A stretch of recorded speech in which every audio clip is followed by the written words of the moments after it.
right, so spring and summer gardening, and this is more planting than it is actually gardening.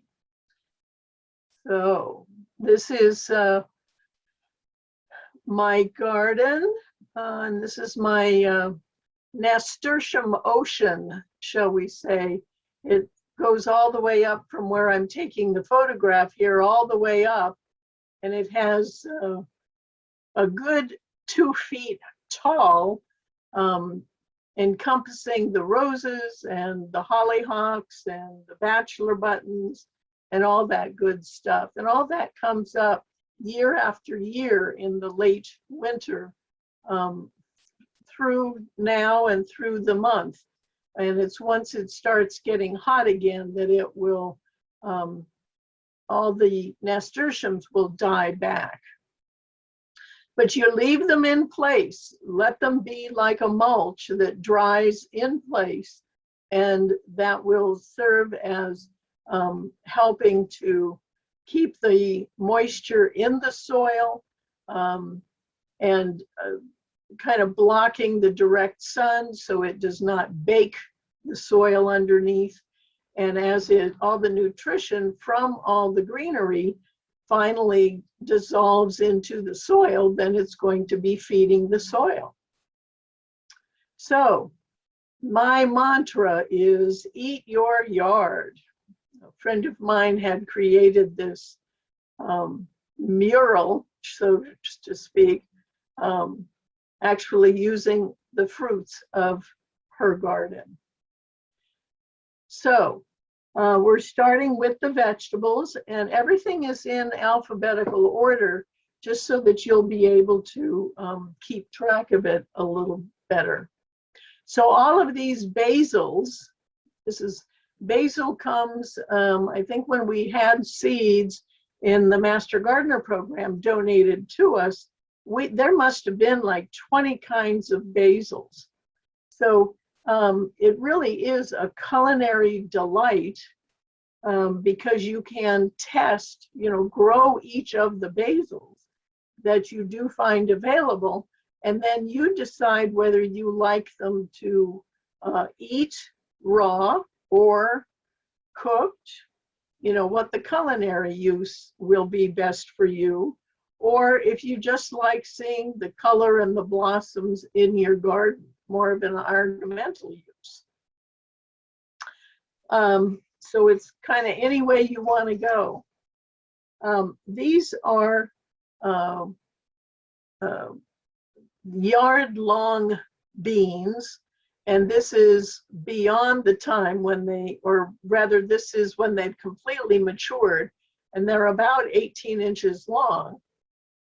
What had happened this particular year was that I had grown them for the first time, and then we went on vacation for 2 weeks between the time that they were about 1 inch long, and now when we came home, they were completely dried out. So of course I saved the seeds and grew them the next year, but I never got to taste them that first year. So you do need to have, like any pole bean, you do need to provide a trellis for it. Now this is also a bean, and this has a beautiful monarch butterfly on it. I have grown mostly the bush beans, which usually gets to be maybe 2 feet tall, and it puts out all of its beans within, say, a 2-3 week period. Whereas if I had kept these beans on the pole beans picked, then they would keep on putting out new blossoms and new beans, and it would go on for maybe a 2-3 month period. So if you want pole beans, or rather if you want your beans to be fewer at a time but to bear much longer through the season, then choose the pole beans. If you would like your beans to come in a mass over just a 1 or 2 week period, then grow the bush beans. And of course, these are best, any seeds that are large enough to handle easily, like corn or beans or squash or cucumbers. Those are all best started in the garden itself. You might be growing in a container, or if you're growing in like a raised bed, put it in the bed itself, because it is going to thrive a lot better if it starts its life germinating in the soil, in the exact place where it's going to be grown, where it's going to mature. Many times, especially beginning gardeners, will purchase the 6-packs or even the 4-inchers, and then they'll transplant them, but they won't have much success because, number one, those seedlings have been grown in a greenhouse situation where they've been pumped with nitrogen and lots of water just to get the plants up so that they look good for sale.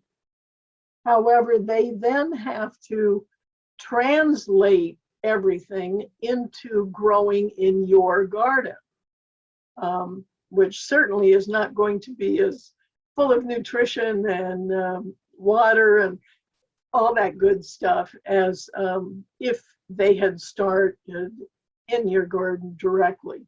So they never really will thrive completely, as opposed to you're starting from seed. And another note about beans is that when you plant it, it will come up backwards, and then it will straighten up and the leaves will grow straight up. My mom, a friend of hers, had wanted to start a little garden, and so my mom suggested planting bean seeds. So we had visited, we planted the beans, and in about 3 weeks, we went and visited again, and we were amazed that only about half of the beans were above the ground and growing. And we asked what she thought had happened, because beans are wonderful about germinating and growing great. And she explained, well, they came up backwards, so I pushed them back in. So of course what she did was she broke the stem of the bean, and so it was dead. So remember that they come up backwards. This is a Three Sisters garden. It has the corn, and now this is tall pole corn that has been planted from seed, and then the squash seeds and the beans, pole beans, grown right next to the corn at about the time when the corn is about 1 foot tall. Then you plant the beans, because of course if you planted the beans soon, they would be growing up to something that the corn was not there to be able to use as a trellis. So what happens is the corn is a heavy nitrogen feeder. It needs lots of nitrogen. The beans are grown up that as a trellis. They provide the nitrogen, and the squash provide the covering over the entire growing area, so it's a little shady and stays a little cooler and holds its moisture better than if it wasn't grown there. So it's called Three Sisters because they all work together like that. Okay, beets. These are the ones that I had grown up with, good old dark purple Detroit dark red, which was developed in about the mid-1800s. And frankly, that's what tastes like beets to me. So I still enjoy those the most. But over the last 10, 15 years, there have been these white ones and pink ones and yellow ones. And this circle that looks kind of like a target is Chioggia. And so they all taste like beets. Some of them are milder than others. The ones with less color certainly iced milder. But remember that the beet greens are excellent as well. When I harvest my beets, I tear off the old leaves and leave those in the compost pile. But the nice young little shoots in there, I save and use raw in a salad. So you get nutrition from both ends. However, some people want to grow it only for the greens, in which case, just remember that if you keep harvesting these leaves without removing the bulb is going to keep putting out new energy that you keep harvesting by going through the leaves, and consequently, you're not going to end up getting much of a bulb. And that's the same thing with onions. If you keep growing and harvesting the greens of the onions, there won't be much residual energy left in order to create a bulb of the onion at the end of the season. Okay, this is borage.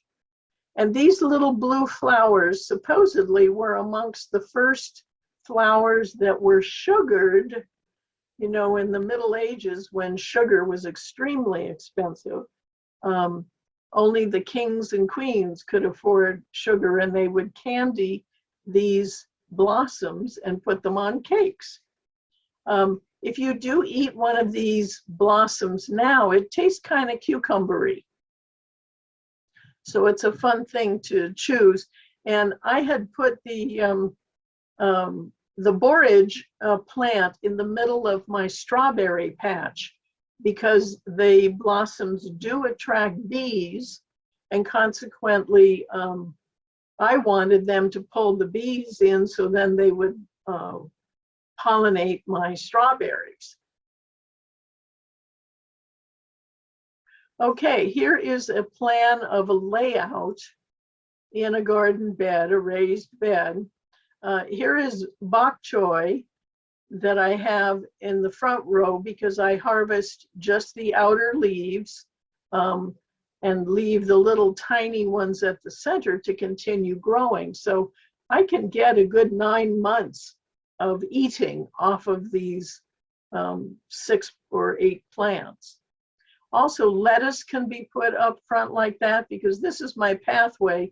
So this is the an easily reachable area in order to do that continual harvesting.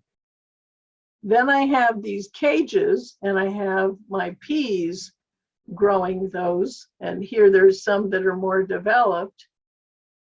And at the back here are cauliflower and cabbage. Because at this back side, you can't really see it from the photograph, but this drops off about 3 feet.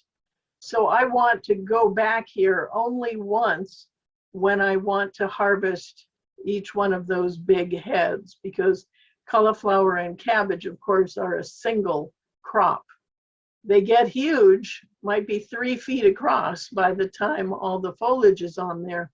But then when I harvest it, all those leaves go into the compost pile and I just take the head itself.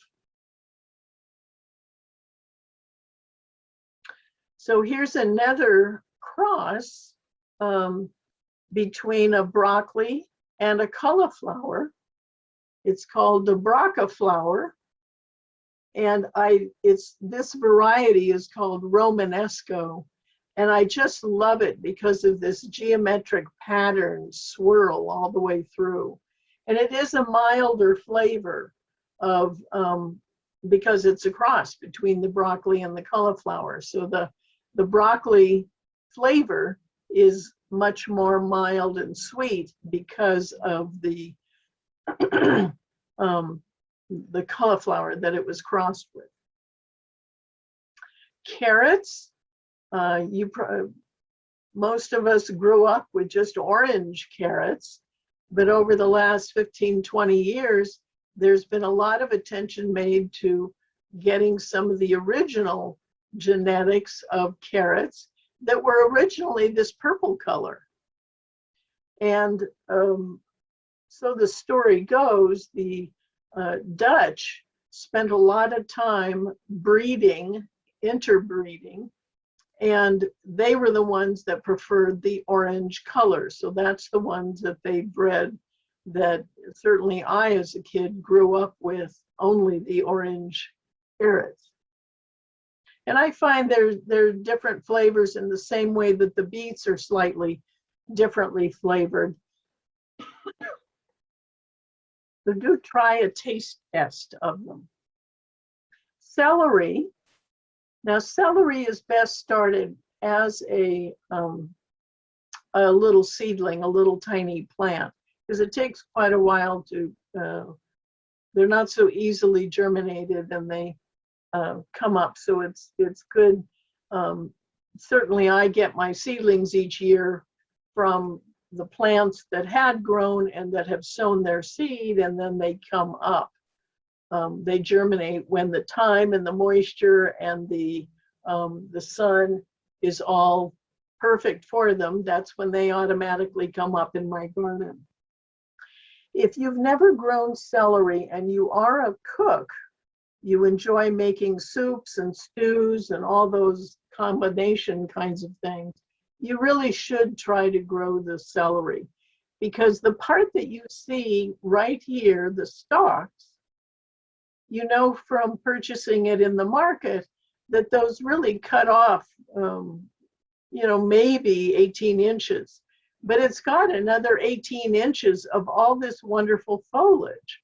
And that is what is great to use for your soups and your stews and all that kind of stuff. It's got the wonderful flavor, and certainly all that nutrition that you're not throwing away or not benefiting with in the first place because you purchased the regular kind from the market. One note on it, though, it is best grown over the winter because it does take a lot of water in order to keep the stalks very turgid, full of water, and therefore nice and crunchy. Also, the carrots, you always want to grow them over the winter because the bitterness that is part of the genetics of carrots will become concentrated if they dry out or they grow in really hot weather. So you want to get those in now so that you can get a good crop of them before it gets super hot. Chard also has been developed with all these great colors, and it's all very tasty. I love making stir fries out of them for burritos and other stuff, as well as the soups, and raw in salads. So it's really a great universal utilization of that particular food. Cantaloupes. This is sitting on top of a pot to keep it off of the soil, and consequently any creepy crawlies that would be munching at things if it was on the soil. But also this puts it up in the air and open to the sun so that it will ripen more quickly and hopefully sweeter because it has that direct sun coming on it. Here's chayote. Makes a wonderful shade growing up and over a trellis. It puts out tons of foliage and also many, many fruits or vegetables. Cilantro is one of those wonderful things. Here's some spinach down here right next to it, but the cilantro is wonderful. Some people cannot tolerate it, though. Just there's a chemical in there that to some people it tastes like soap. So you certainly don't want to grow this if you are one of those people. But it is, if you let it go to blossom, then it attracts beneficial insects, and then it will self-sow if that's something that you would like in your garden. Chives, there's two kinds of chives here. These are the onion chives, which are hollow tubes, and they have the pink flowers. These garlic chives have a flat leaf, and they have the white flowers. Both of them will mature to black seeds that will scatter very easily. Fennel comes in both this nice green, but also this looks more gray than it is. Usually it has a nice brown tint to it. And they do so pretty easily, but they're also very easy to pull up. So that's a nice ferniness to have in the garden. Figs, this shows you the transition between what, see, this is more brown here, and then this gets pretty greeny, and this is super green. So this is the year before's growth. This is last year's growth. And the new green stuff is this year's growth. So when you are pruning back a fig, be concerned about how far back you're cutting it, because these old growth, at least a year old, will come up with what is called a bebra crop. It'll set before it even starts putting out leaves, and those will mature in like June. Whereas on the new green growth that will also put out little tiny fruits much later, that's the main crop, and that one will be maturing in August. So that way you can always be guaranteed on having 2 sets of fruit from the same tree. Good old compost. This was a wonderful picture I took at a community garden that our Master Gardener program was running. And I just couldn't help but take a picture of it and utilize it for my theme. Okay, here's more figs, and you see how very gray this branch is. And you know, you have several different varieties of figs, and also, of course, these peppers that I was harvesting. And interestingly, peppers give me more peppers over the winter than they do in the summer, even though they're supposed to be a hot season lover. They grow nicely, but they give me more fruit over the winter.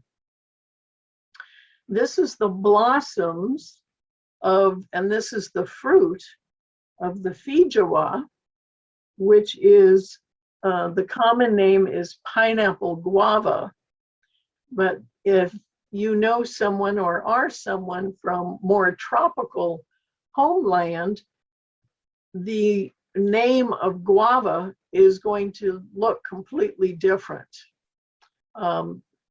This is a feijoa. The blossoms are edible, so they are just starting to grow out on my pineapple guava plant. But if you, at the very base here, if you stick your tongue in there beyond all these stamens, you'll taste a little dollop of sugar in there. And that, of course, is what is attracting the bees in order to pollinate it. And then the fruit is, timing is good, because this is more like November that it matures.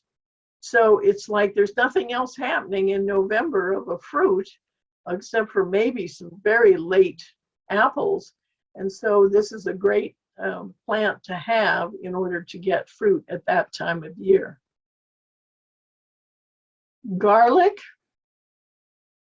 This was a clove of garlic that had grown over 1 year and never got dug up. And then the next spring, it had all these shoots, because what happened was I had planted 1 clove. It had developed into a full head, which had maybe a dozen cloves to it. And now each one of those cloves is putting up greenery here. So when you see this, you can go ahead and dig up the entire clump, separate them into individuals, and replant those. So you've done your own propagation there just by virtue of forgetting it that previous year. Now these seedlings are all different kinds of kales. And I had, it's about a 2 foot by 2 foot area. And I sowed a row of each one of these kinds. And then as they came up, I transplanted them elsewhere into the garden. So what this enabled me was that just in say a 20-minute period, I sowed all these different kinds. And then through several months thereafter, I could just pull out a clump of them and plant them somewhere else in the garden. So I could keep track of all of these seeds in this very small space to see that they were getting watered well enough so that they would all germinate, and then transplant them elsewhere in the garden. And this is another way of sowing a batch of seed, or frankly, when I spill some packages of seeds, I just toss them into an area in the garden, and I have a little cutting garden. So different kinds of mustards, little bok choy, purple mustard, some lettuces, some other greens in here. So you can just call this a cut and come again grouping of greens. And that way you're not worrying about what seeds were what and where you planted them and all that. You've got it all in this space, and you just keep cutting every couple of weeks for another batch of salad. Here's a grapefruit tree. You see the grapefruits on there. So certainly this is a good time to start. Well, we may be having, or you may be living in an area, certainly we are in Pasadena, that cannot purchase citrus because of the Huanglong Bin, the citrus greening disease that's going around.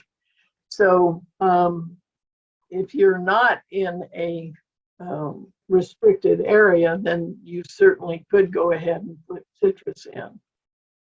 Kohlrabi, here's the purple one. It is the regular green on the inside, it's just the purple on the outside.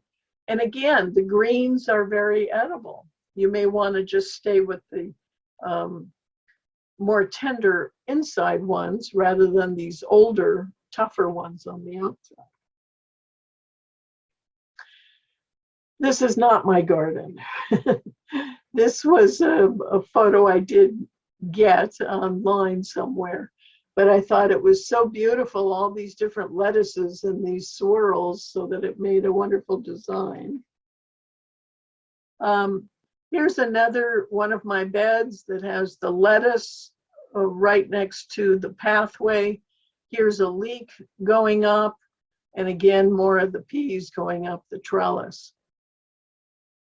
Here's lettuce, and this is another way of keeping things moist. These pots, empty pots, clay, terracotta, are buried almost up to their room, and that's what gets filled with water. It's kind of like an olla, and I'll show you another way of watering in this same way. And then the scattered lettuce seeds were just scattered around the outside, and then the pot was filled with water, and just the oozing of the water kept all of this soil moist enough so that the lettuce could germinate, and then they go ahead and transplant it out into a bed. Here's the lettuce that toward the end of the season, it is starting to bolt, to send up this stalk that has the seeds on the end of it. And here, this gardener is pulling off the seeds and showing the little seed inside of the little batch of puff around it that is what enables the seed to get carried on the breeze in order to go further in your garden and germinate somewhere else. Now you'll notice that some of these are completely developed, the seed head. Some of them are still looking regular here. Some are just starting to elongate. When your seed lettuce begins to look like it's stretching out in there, taste a leaf from each plant before you harvest the whole plant, because at some point it will get so bitter that you will not want to eat it.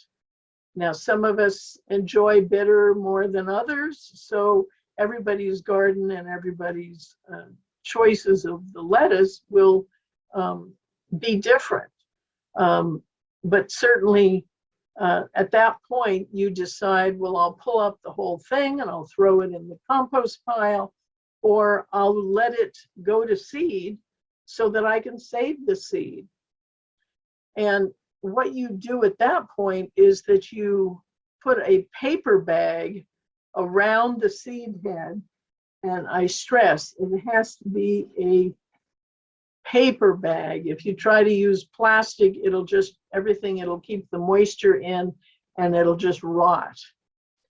And then when the stem has dried out completely, that means it's crispy dry, and you try to bend this off. If it wiggles, it isn't dry enough. It has to snap cleanly off because it's crispy dry. And you just leave it in that paper bag, and you stick it under your bed or in the garage if you have one, or just in a very cool, dry place. And then when you're ready to sow your lettuce the next season, you just smash everything in the bag and scatter it out in the garden. And then you're all set. So it doesn't take a lot of effort, and you in fact don't have to separate the seed out. You just, all the greenery that's in there, it'll be completely dry, and that will just be a bit of mulch, organic material that will help it germinate. Here's a bunch of cardboard that is over a melon patch. They've got the stakes in it to hold it in place so that she knows where to walk in between where the melons or squash are planted. So she can in fact go through there, but she knows she's not going to be stomping on the plants themselves.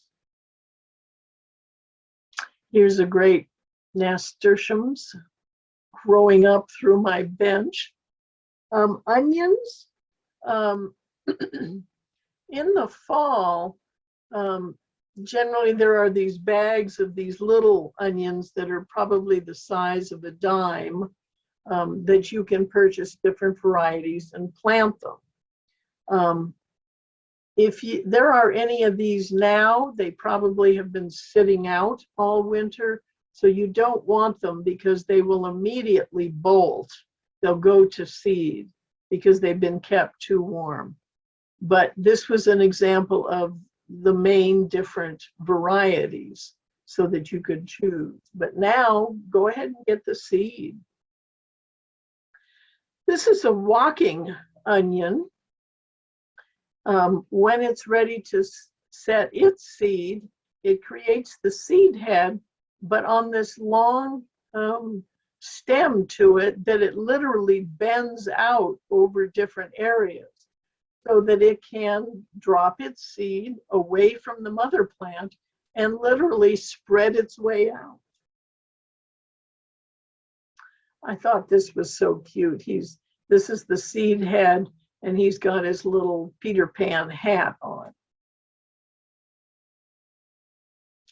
Okay, here's an orange, and just the length of time it takes between the blossom and setting the fruit and ripening the fruit, it can be up to 18 months. So there is that time at which you will have both fruits and flowers on the tree. Here's parsley that I have scattered in just to plant to get it to germinate. And then each time I want some parsley to be cooking with or using in salads, I'll just go out and I'll grab a batch, which is literally one plant, and I'll just use a knife or scissors and cut it off, leaving about an inch worth of stem. And then as I work my way down the row, by the time I get to the end, the first batch has continued to send up its shoots, new shoots, from the center growing points. And consequently, you can have this patch going all the way through the winter or spring or summer. And so what I end up doing is I will sow a bed like this in the fall. That will give me food over the fall and winter and early spring. And then in early spring, I sow another area of it, because that stuff that I had sown in the fall is now going to go to seed, and it isn't really edible. It turns very much to cellulose that you can't chew. So that means sowing a batch in the fall, sowing another batch of the spring, and that way you have constantly nice fresh parsley available to you all year long, but in 2 growing periods. Here's peas, the blossom and the fruit. And you can also grow, you can harvest the little shoots of it. But of course, whatever you harvest the shoots of it, it's going to not be able to develop into the large one here. Peanuts. If you have never grown peanuts, kids especially get a kick out of this. Of course, you have to use raw peanuts. You can't use the ones that are already roasted and salted. Best to leave them in the shell also. You plant it in very sandy soil that drains very nicely. Once it puts out this blossom, what happens is that it will put a peg down into the soil, and that peanut will develop under the soil. And then at the end of the season, the foliage on top will start to dry back, and then you take like a fork as opposed to a shovel, and you dig loosely all the way around that plant, and then it'll come up with a mass of all these peanuts hanging down at the bottom. So it just is a real kick, especially for kids, because they know the peanut part, but having it grow is a whole different experience. This is Pepino Dulce. It's related to cucumbers, but it's sweet. And I grew it one year and it froze out the next year. So it really is something that's much more tropical. So if you have a protected area that gets lots of sun, or maybe the heat bouncing off of a concrete wall, this would be something to try. It's really a nice crop.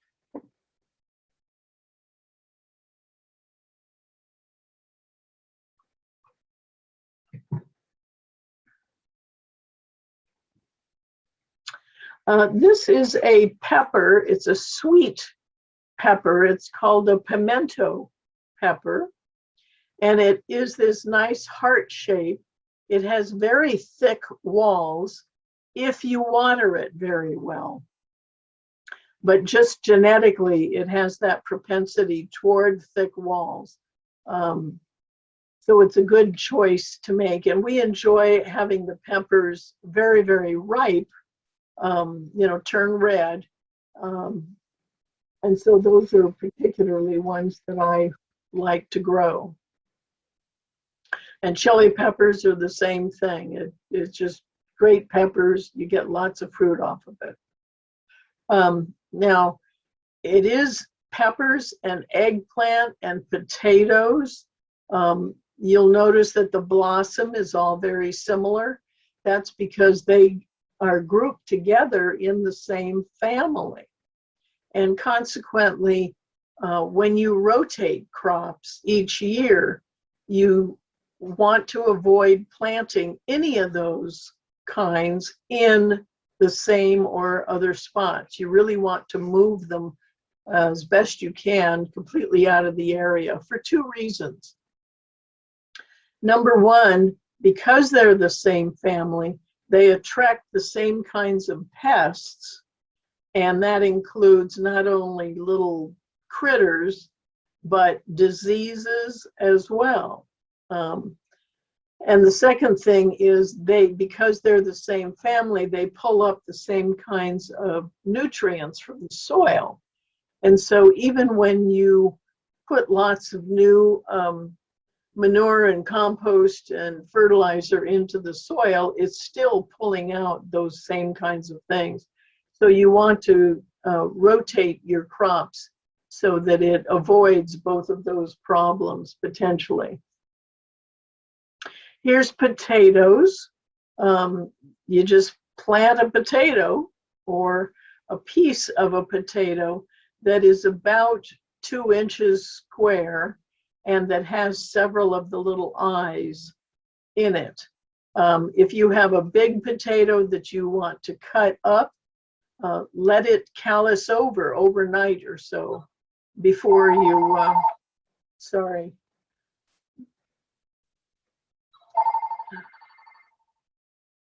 Hopefully my husband will get that. Okay, so then it puts up the foliage here, and by the time that the foliage starts to die back, then you know that the potatoes are starting to be formed. So you let it go a little longer and then harvest them very gently, because you don't want to break that skin, which is very, very tender, fragile at that point. You want to let them mature in the soil, just don't water it anymore so that it can mature that skin surface. Here is purslane. This is the weed I loved to hate as a kid. And then I found out from several of my Hispanic master gardeners in the first year that I was teaching that this is a prized plant. It's Coche. No, that's the fungus. I'm afraid I've forgotten the name. But it is for Hispanic culinary uses, it's really something that is very valuable. And as I looked into it, it's got all sorts of vitamins and minerals and all sorts of good stuff. And it's really rather pretty with the red stems and the bright green little padlets here. And it's kind of like a lemony crispness to it. So it's good raw in salads or stir fries or whatever, stews. Pumpkins. Here's a dragonfly sunning himself. And radishes, all sorts of different radishes. This was at a farmer's market, and I couldn't believe all the different kinds. Here's sorrel. That apparently in school gardens over the last several years has just been the favorite of the kids because they've loved the sourness and the lemoniness of it. Here's soybeans. Notice there's only 3 little beans in each one, but it's usually a batch of these pods that as they develop on the plant. Spinach. Malabar spinach, New Zealand spinach. It's not a spinach, but it looks kind of like it, and it's a much fleshier kind of foliage to it. Here's another planting plan. I have my spinach up front here, which is next to the pathway. Then there's the celery in the back. And again, celery, like your lettuce or your spinach, harvest just the outer stalks, just pull them off, and then it will continue to grow from the inside.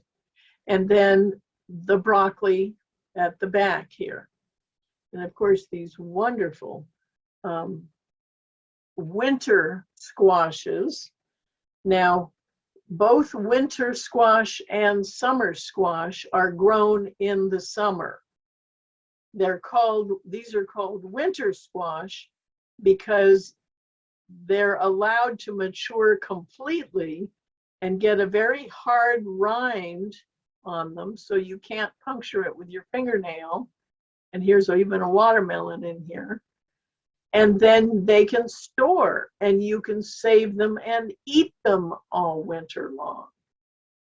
So don't make that error of thinking that winter squash are grown in the winter. Crookneck squash, straight zucchini, scallopini, all the different cockazelle here. All sorts of summer squash. Now, these are the ones that we eat immature, whereas the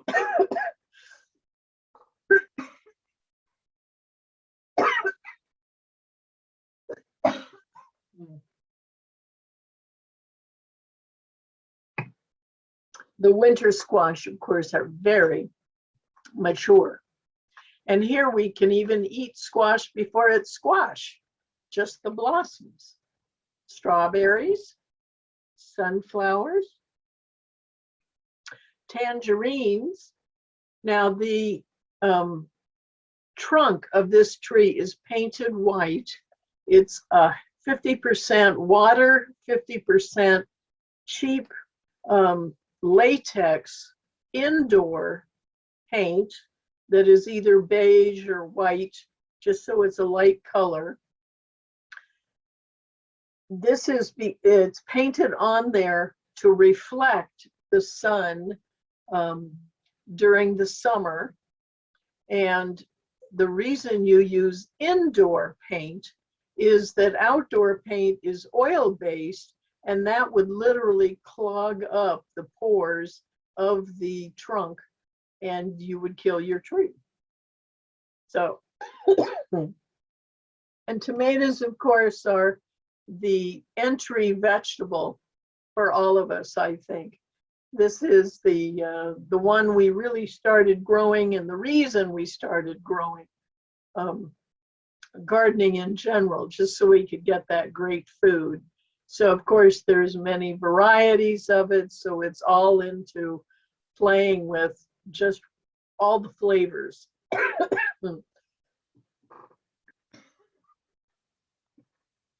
And the time of year, because there are beginning of the season, middle season, and late season when the different varieties will mature.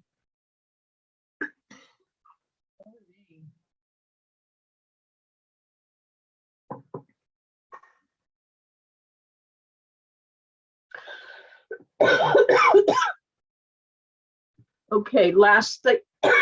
I'm sorry. Last thing here about tomatoes is a very brief process of how to save the seed of your tomatoes. Now, these are only tomatoes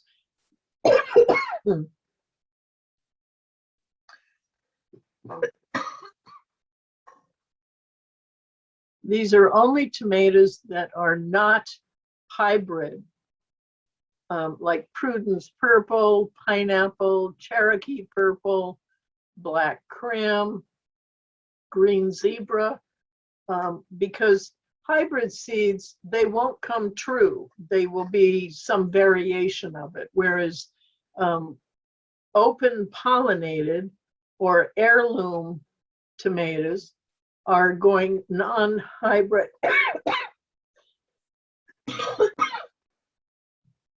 So I have a longer version of this on my blog, which is August 3rd, 2016.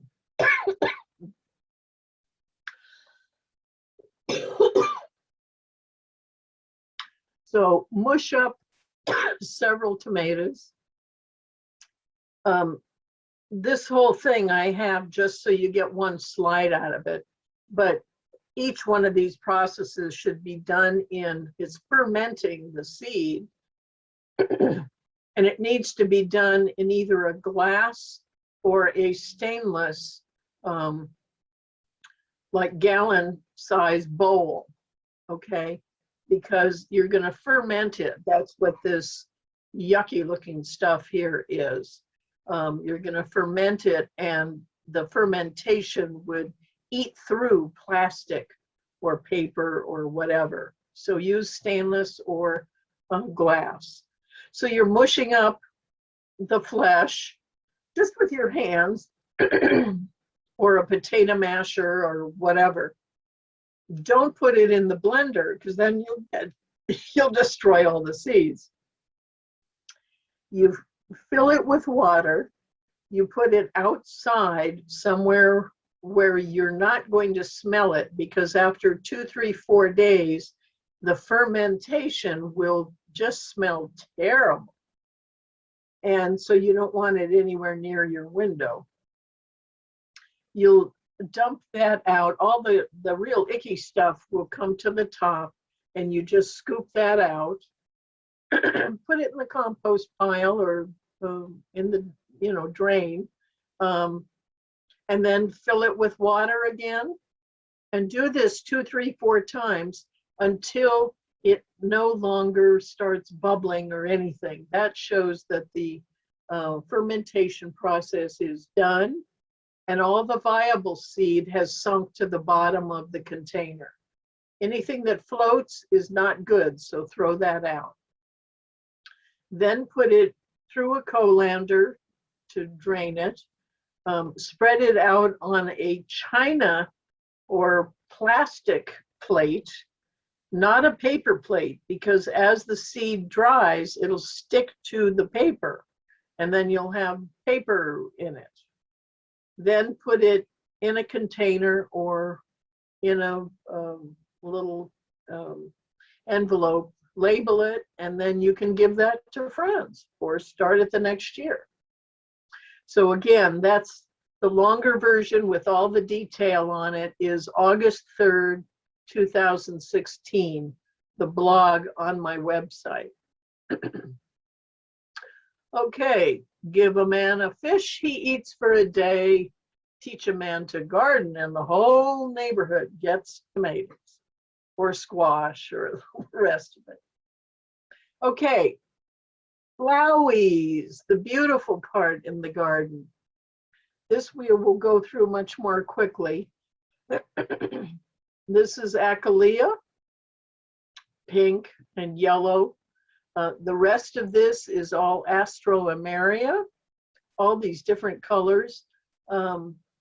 This first one that, let's see, this was the one that is coming up right now in my garden. And each of these comes a little later in the garden. This parrot kind that doesn't open any more than this, that is almost in October when that one comes up.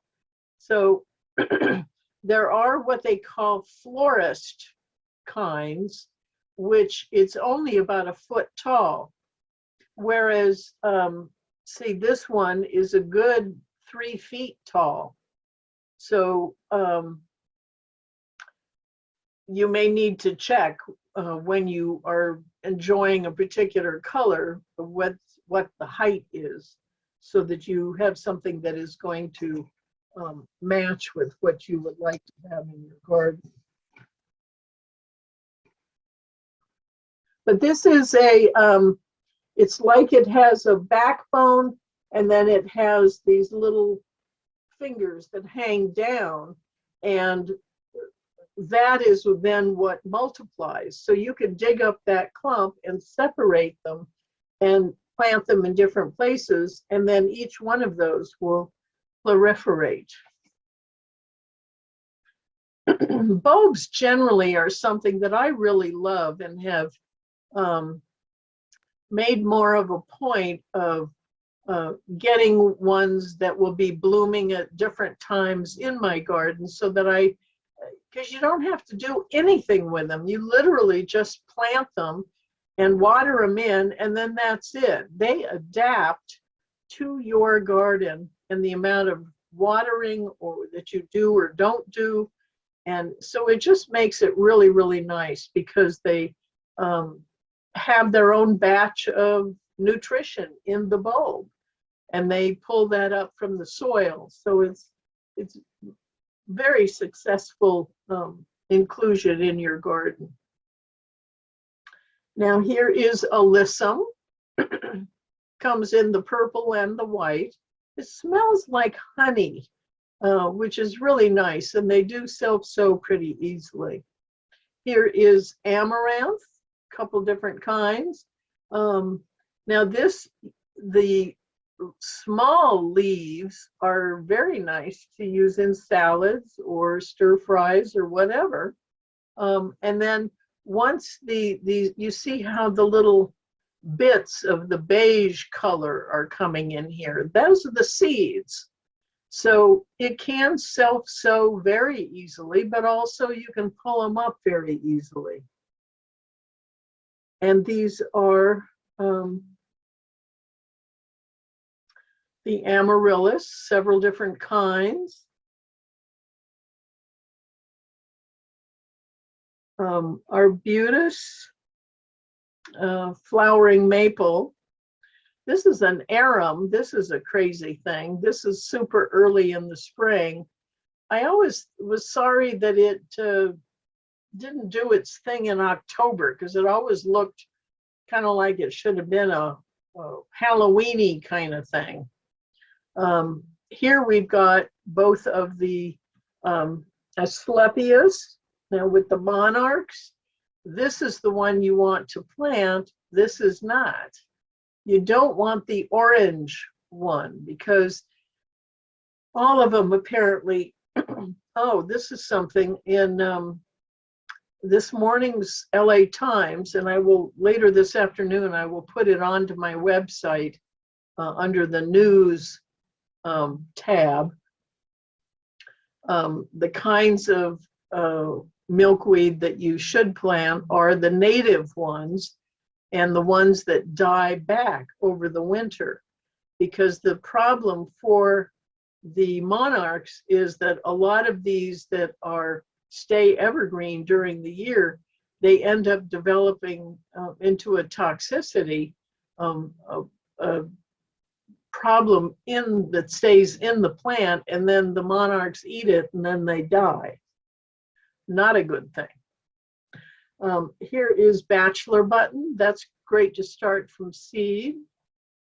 Bougainvillea, of course, can be absolutely beautiful. Take over. Here's these nice artichokes up front. A begonia. This is called an escargot begonia because it looks like a snail. Fibrous begonias. Bromeliads. You know pineapple is a bromeliad. And the pineapple that you buy at the store, you snap off the top, you plant it about 1 inch deep in a good potting mix so it gets drainage. You water it in once, just so it makes good contact with the potting mix up against the base of that top knot from the pineapple. And in about 2 years, you'll have yourself a baby pineapple like this.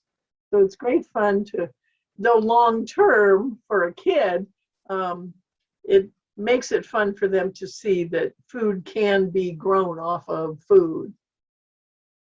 Here's bull bean. This is a succulent that really basically is in bloom for the entire year, even through the winter.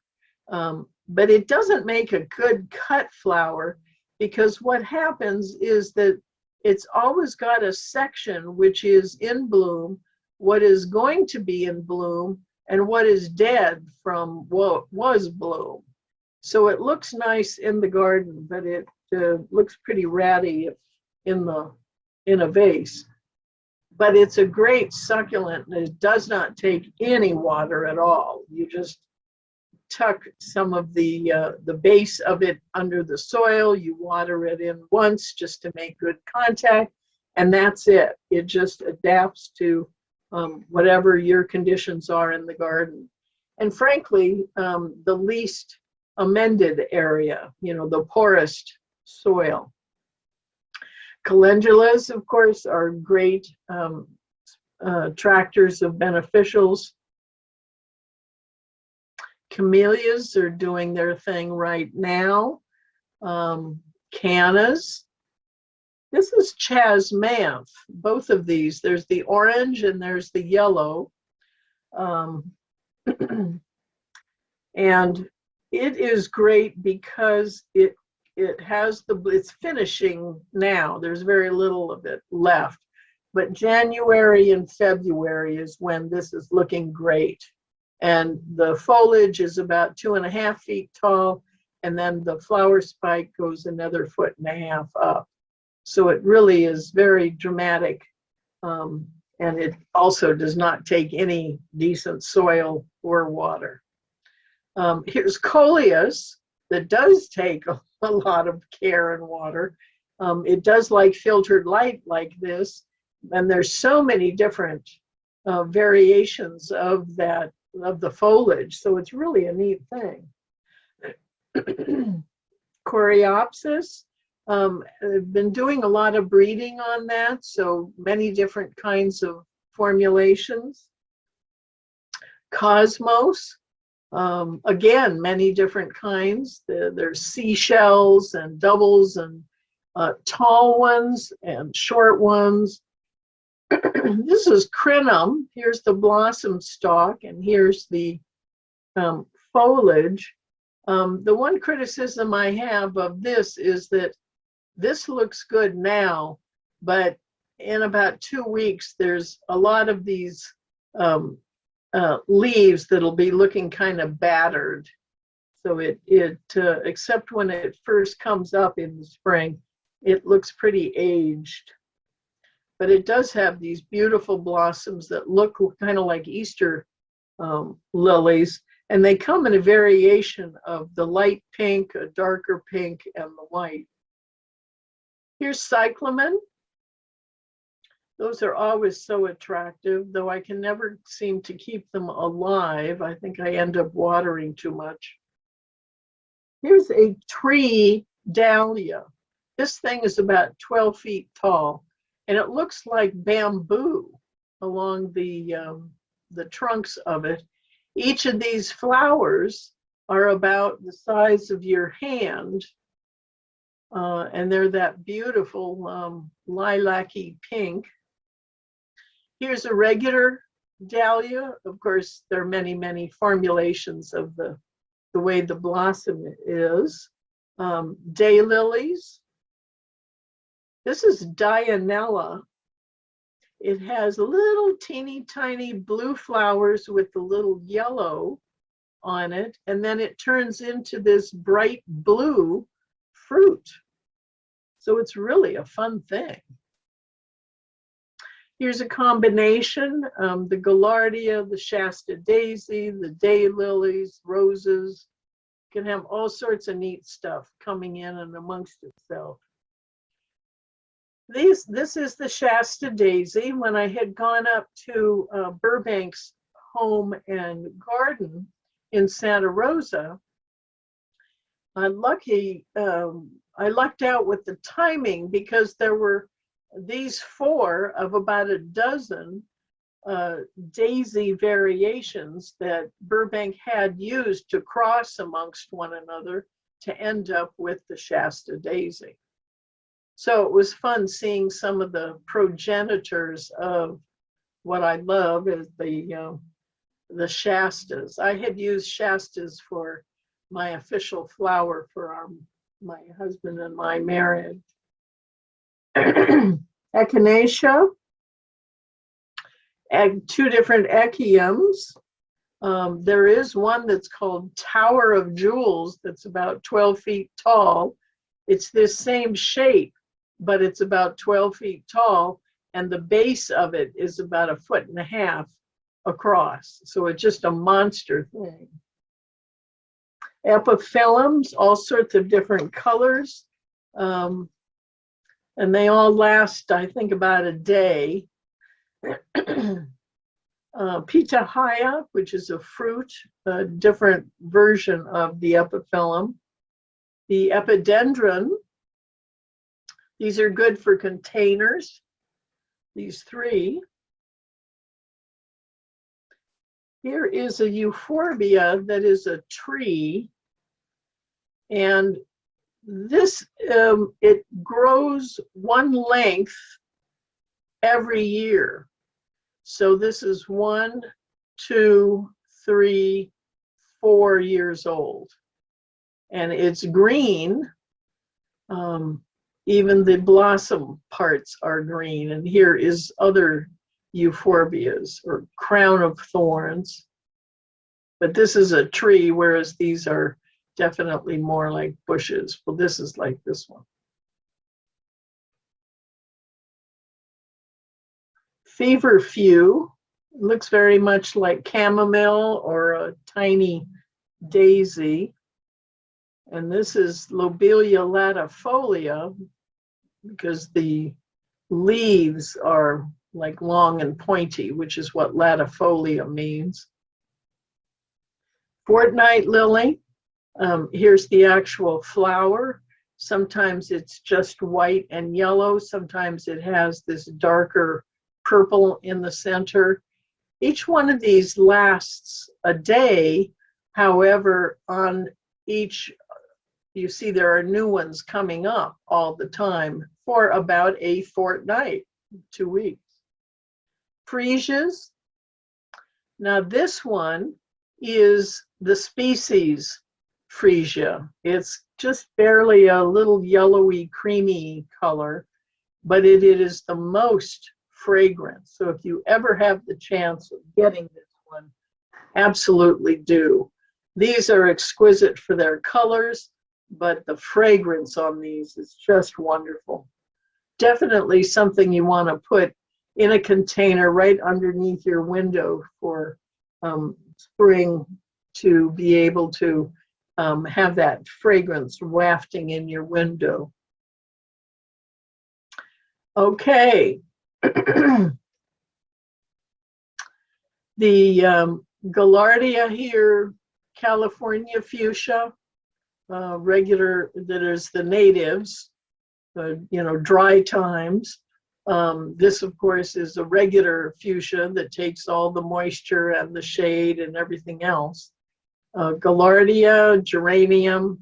This is Gaura. And the neat thing about this is these long tendrils that have the blossom on the end, they're wonderful in a slight breeze. It's like little butterflies flitting about. Really, really nice.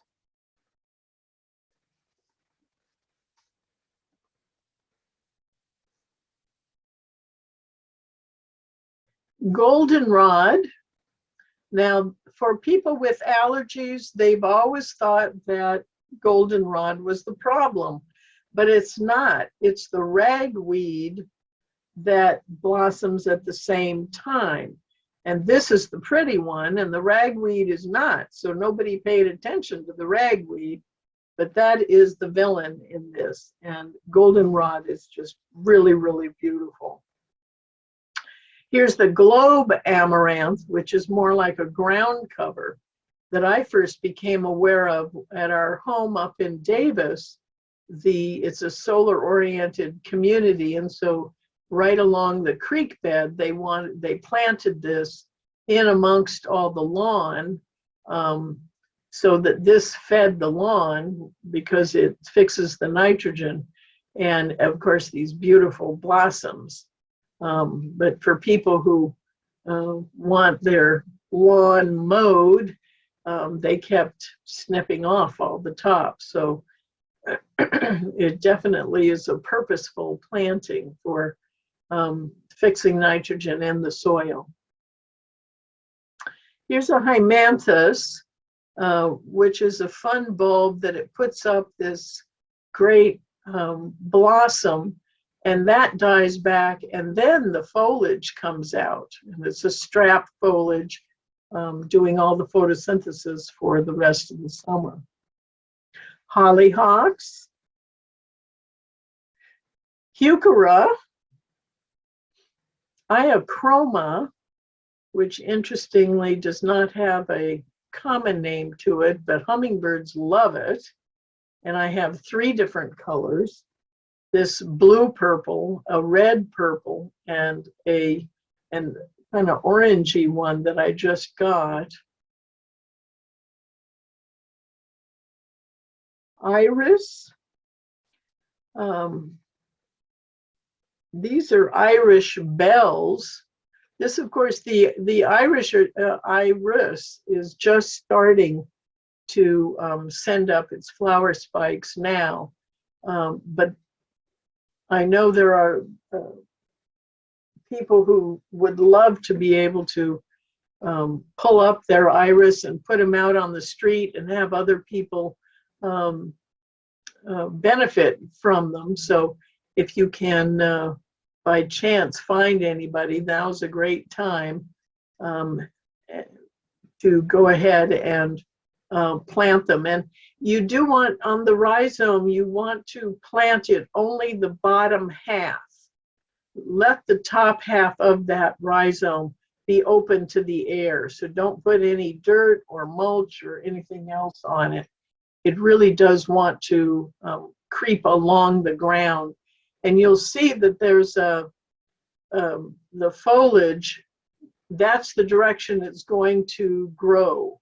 So you want to head it in that direction.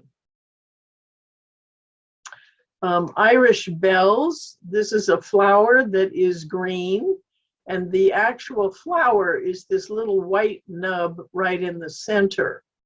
Once this dries, at the very back of each of these bells, it develops 3 dried, kind of almost thorny things. And that's how it carries from place to place. Like a dog will brush up against it, those will attach itself to his fur, and then he'll go roll over in the dirt in a new place, and the seed will establish itself there. But it's wonderful, this crazy green as a flower. Justicia. Here's what we call the Easter lily.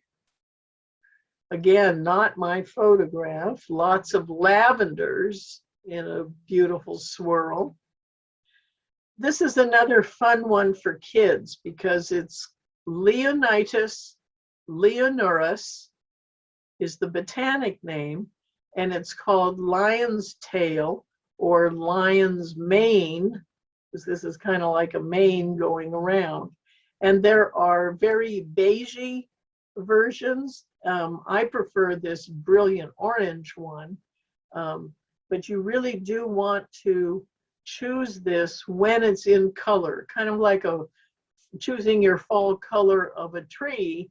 You want to choose the color of this Leonitis, because the beigey one all the way through this brilliant orange. Limonium or status or sea lavender. This is very much a dried flower.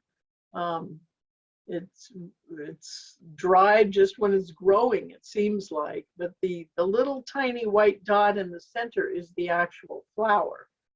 But it will scatter its seed. I have one plant at the top of my driveway, and I have found each year there are more of the starts that have washed down the driveway and have rooted, so that it's kind of populating my driveway all by itself.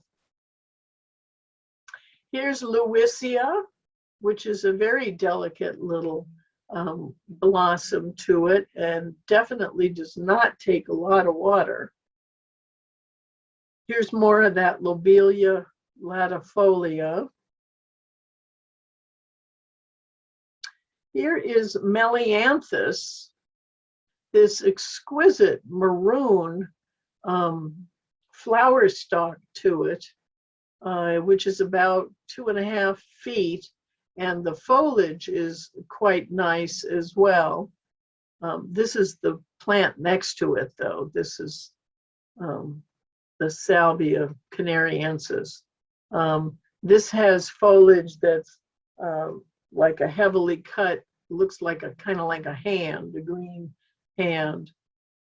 This is Mesembryanthemum, which is just going crazy now, along with all these wildflowers, the poppies and the freesias at the base.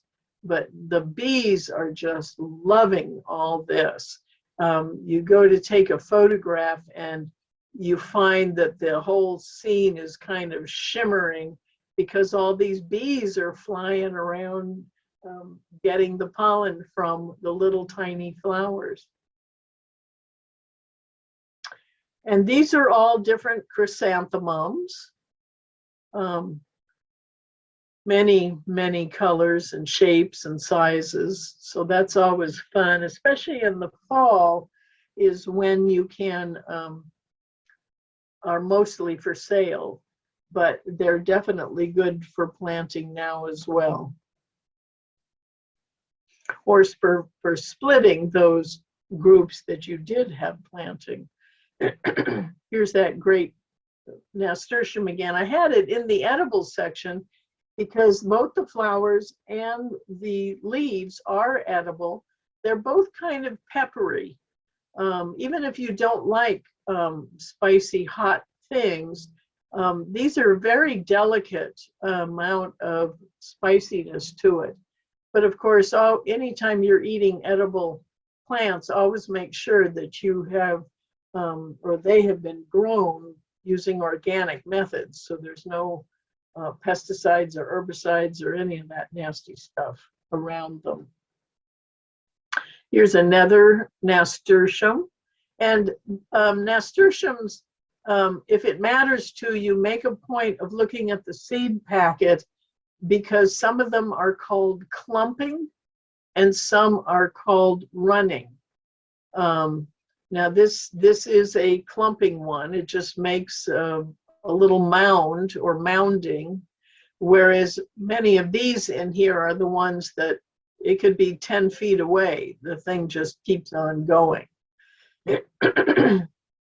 So this is Nicotiana Silvestris is this particular one. This is in the tobacco family, and this supposedly is a variety that Thomas Jefferson grew at Monticello. And it's really quite nice. It's about 4 feet tall up to the flower batch. Here's passion vine. And of course, that could have been in the edible as well for the fruit. And pelargonium. Now on to the, this is a penstemon. And another penstemon.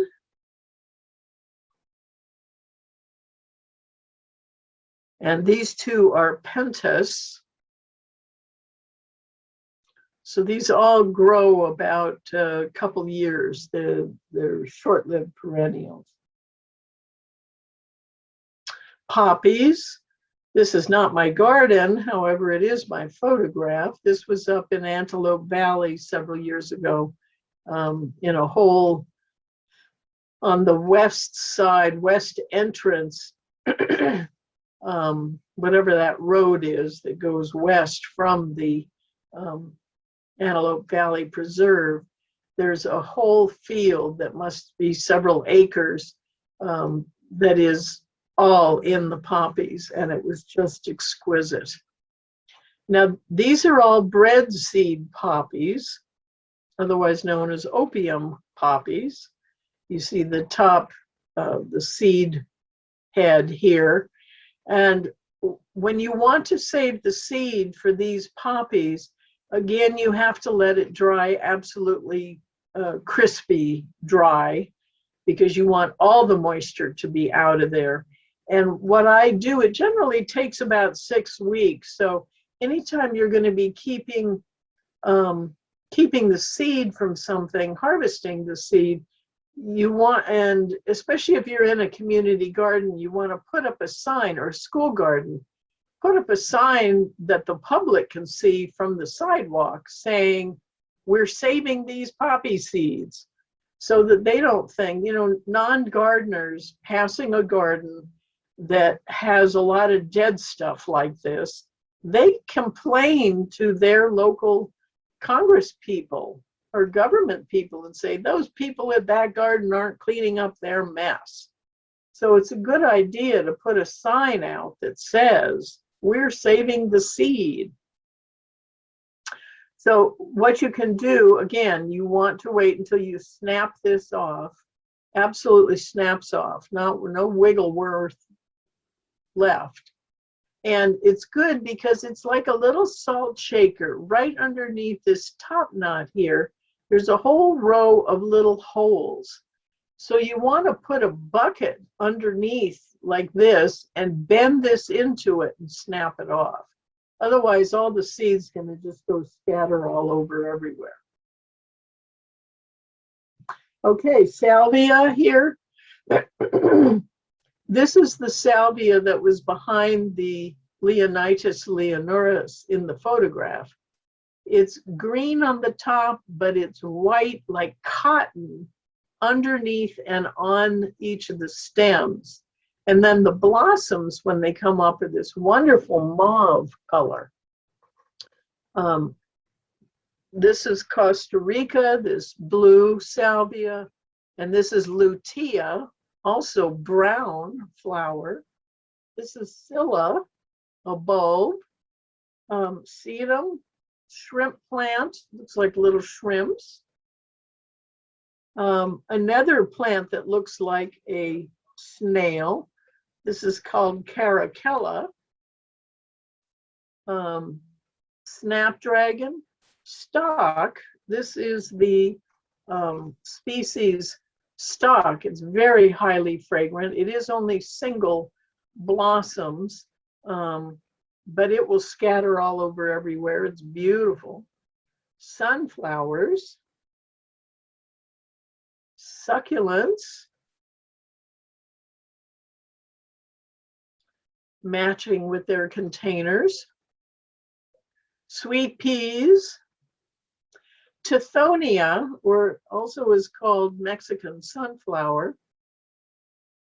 And this, years ago, I had the one that got about 5 feet square, big, huge mound. And I noticed a couple of years ago at the Fullerton Arboretum that there was a small clump that was only about 2 feet mound. So apparently they've done some breeding to keep it from getting too lanky. Here's Veronica, and here's Watsonia. And that's it.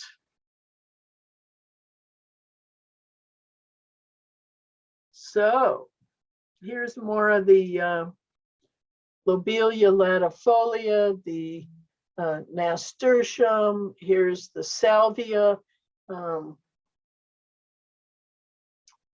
And here's the tall Astromeria. And here's that Crinum and some sunflower in the back. So that's it.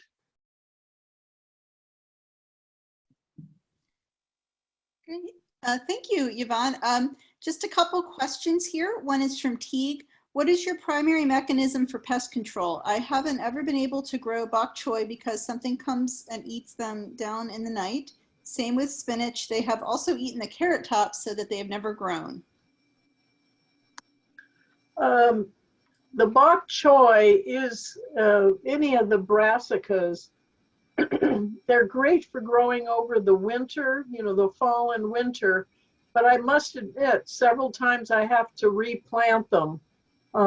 What I use is that through the year, I will save the containers, like the plastic, clear plastic containers from like some juices, that I take the top off, I cut off the bottom, and then every time I plant that plant, I stick the plastic top over it, and I turn it a bit so it gets lodged in the soil.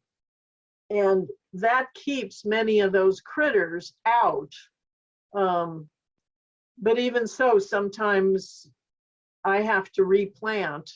And now I think I replanted some of them 3 times over that, you know, since October.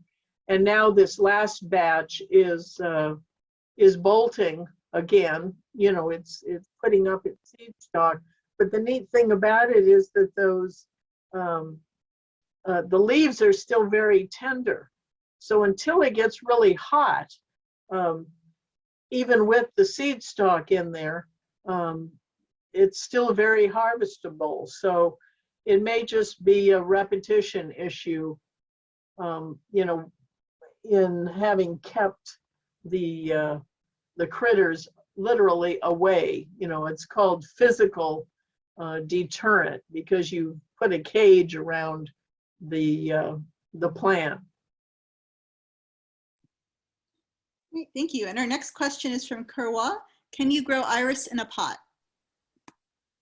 Yes, but after a couple of years, it's kind of going to reach the edge of the pot and start trying to leave, and the portion of the rhizome that remains is not going to be viable any longer.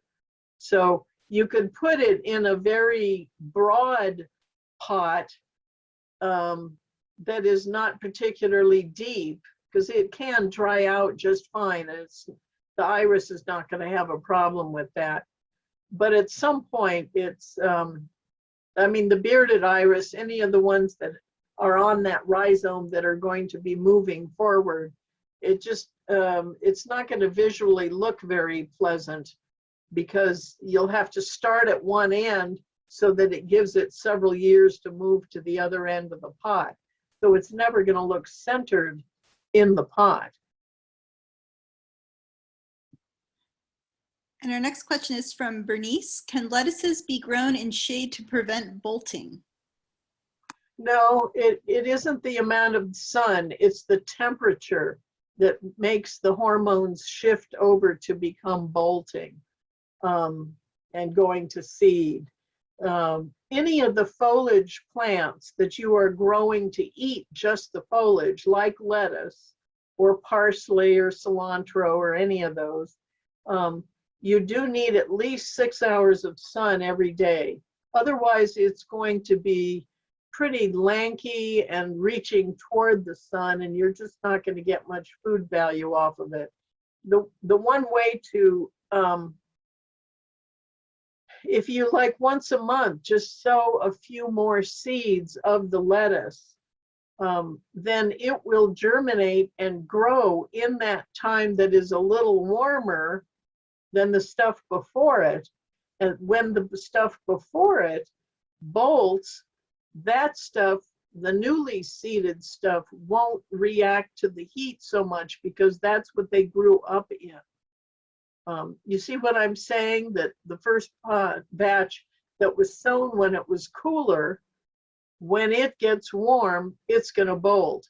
But if you've sown it when it is already a little warmer, it will have an extended period of time before it bolts. So you're kind of using the the range of temperatures as they change. And also look on the package for heat resistant as part of being the description. Great, thank you.